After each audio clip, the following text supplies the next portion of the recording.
Hi, in this video we'll guide you through the simple steps to integrate TrackMy with Monday.com at the sub-item level and start tracking your shipments effortlessly.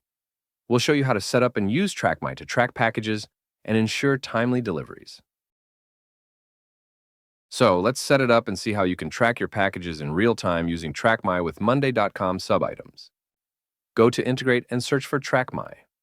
Search for TrackMy, then navigate to and search for sub-item integration.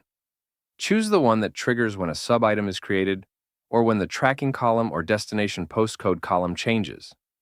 This updates the delivery status, current location, latest update, and last updated date. Note that the destination postcode is optional. You don't have to fill this in if your courier doesn't require it. Most couriers don't need the destination postcode. Only a few do. Avoid using the destination postcode if you can. Click the Use Template button and follow the process.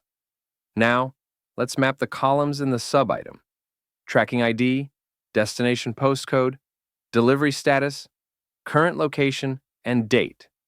Then just click the Create Automation button. The integration has now been installed.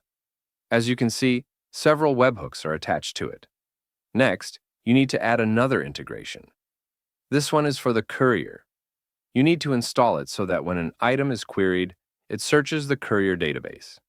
If you use several couriers like FedEx, UPS, or USPS, you'll need to add integrations for each courier to make your tracking numbers work. Click Create Automation. Now we have FedEx set up and you're ready to track your packages. Just go to the sub-item level. These are examples of items to get the status of a parcel. Simply enter the tracking ID, which is a FedEx one in this case, and the automation will be triggered. As you can see here, it is connecting to our shipping server, and the status has been updated based on the tracking ID event. It also shows the last update and the date when it happened. And you are all set. Thank you for watching.